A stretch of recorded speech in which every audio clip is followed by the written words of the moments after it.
Well, Ian, here we sit, the final week of the regular season. We know we're in the playoffs, but still a lot of work to do, I suppose. Yeah, nice to have again a full week's training leading up to Maidenhead. Get that extra day with us playing on Sunday, so we've been able to rest the players a little bit. But just good, you know, we know we're in the playoffs now. That's a nice place to be. But there's still some work to do. Obviously, Grimsby have got a game tonight, so that means that if they win that, we've still got a big job to do at Maidenhead. And at the same time, we want to be able to perform well and keep momentum going into the playoffs. Obviously, the league table is yet to be wrapped up, as you alluded to, and we're not 100% sure on who we might face and where. But you're off to Grimsby tonight, aren't you? Just talk us through your decision to do that.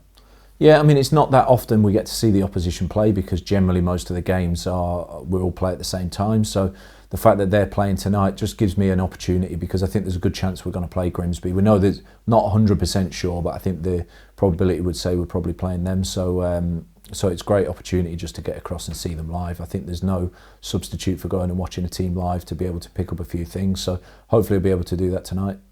Does your approach to Sunday's game at Maidenhead, is that affected by what happens with Grimsby this evening at all?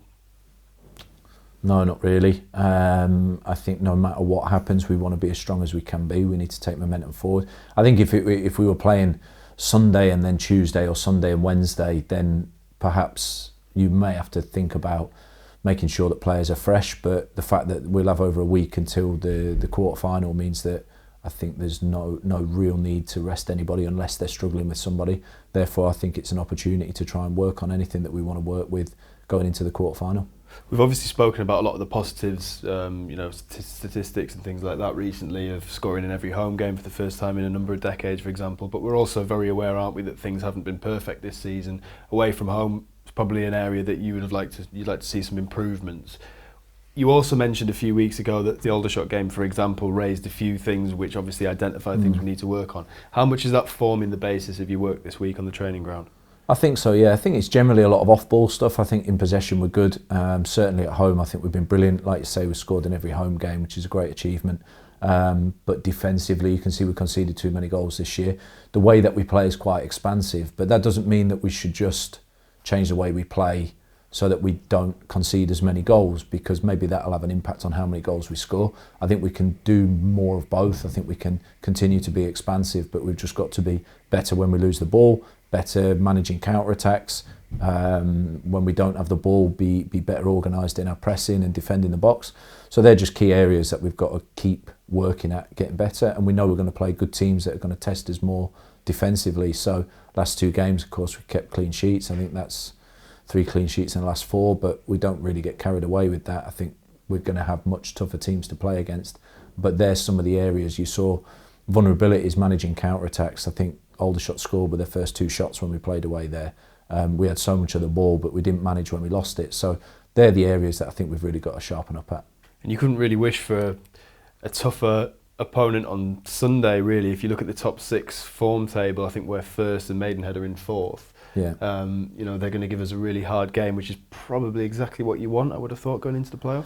Yeah, it is. You really want a test, and going down there is not easy. You've seen, I think, Chesterfield lost there when they were right in their prime earlier in the season. Wrexham went down there and lost. I think Stockport lost down there. They've just beaten Grimsby away. So they're a team that's caused a lot of especially the bigger clubs in this league, a problem. And I think from that perspective, they're going to be a real test. And of course, with every team, even though we think there's players that are not playing for anything, when we played Altrincham on Saturday, they've just announced that they're going full time. A lot of those players maybe want to earn contracts. If they're going out of contract, they've got to prove something. What better place to do it against Notts County? And I think every team thinks like that. So I don't think we go anywhere and find it an easy ride. So we've got to know that. And I think that kind of competition is what we need before the playoffs. We'll obviously talk more about Maidenhead later in the week, but now the playoffs have been confirmed. Obviously, we do a lot of analysis, not only you and Doyler and everyone, but there's a big team sort of working around opposition analysis and all that sort of stuff.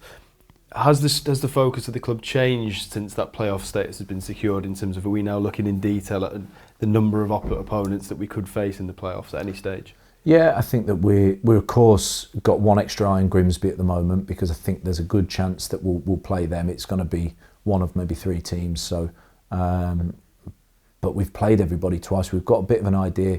I think all the teams in that top 7 have got so much quality. I think you just see from the fact that we've got 79 points with a game to go, scored 80 goals, and we're sat in 5th place, just shows you the strength of the top 7 this year. I think there's some really, really top teams, top coaches operating there. So it doesn't matter who we play, it's going to be a big challenge. But I think we are starting to now look at the games we've had against some of those top teams, look at what we did well, look at what we didn't do well, and hopefully just really work hard at that for the next couple of weeks.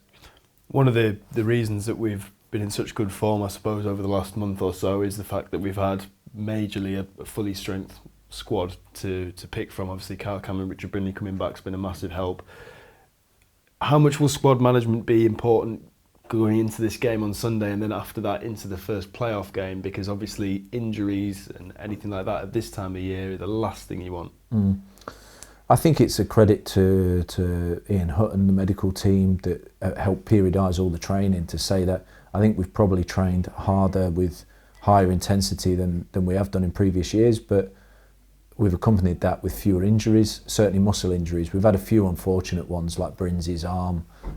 We had Lacey and Connell early in the season just with twisted ankles, but a lot less soft tissue injuries. I think that's a credit to the guys that work around that department, and we've managed the squad well through busy periods. We've come through them without injury, without problems. That's massive for us, because I do know last year we were hurting from the volume of players that were out injured when we got to the playoffs, and to be able to go in with the best possible chance and a fit squad's huge.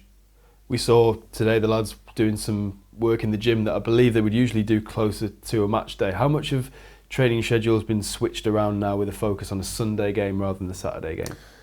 Yeah, we changed it a little bit, and we're just changing a couple of focuses during the week. We've added an extra session, so we do 2-day lead into a game, which just means that we maybe get a bit more tactical work into them leading up to the game. And then we're kind of forward planning now to what it will look like before we go into a playoff game, and start doing that now. So we're looking forwards to that sort of stuff. We've obviously seen the drama of the playoffs already in League One. It's certainly raises the heart rate, even if you've got no sort of persuasion to any of the teams involved. You obviously tasted it as well last season here. How much are you excited about the playoffs this season? Yeah, they're always exciting games, and you don't know which way they're going to turn. There's always, it's a bit unpredictable. You've seen recent games, and even you see the way that League Two finished on the last day of the season. There were so many teams fighting for automatic promotion, disappointment, then you've got to pick yourself up and go into the playoffs, and there will be some teams like that. You know, Wrexham and Stockport are both fighting it out. One of them's going to be disappointed and going to have to do it the hard way, and they're one-off games. It's about who performs on that day, getting the right moments at the right time, and just being best prepared for them. But they're exciting for everybody. Certainly exciting for the neutral, nerve-wracking when you're involved in them, but you fight all season to be a part of big games and big moments, so hopefully the players enjoy it. And what a big moment it was last year, Chesterfield at home at the same stage of the playoffs, which we will come into them this season. The fans were fantastic, weren't they, the other day, and it's, regardless of who we play, even though you've got the likes of Grimsby and Chesterfield potential opponents, it's going to be a great occasion. Oh, without a doubt. We've still got to work to get that home game. We're not quite there yet, but should we get it, I think that it's going to be a great atmosphere. You know, we all felt the frustration a little bit after the Dover game, and we all discussed it and alluded to it after that. And then I thought the fans against Altrincham were just magnificent from minute one. They pushed the team. Half time they were pushing the team when we came out, and it just helps us so much. And I just know it's such a huge advantage to have that support base behind us. So we want to make sure that we do our job. If Grimsby win tonight, then we've got to go and do a job at Maidenhead to make sure that we're back here at Meadow Lane where we want to be.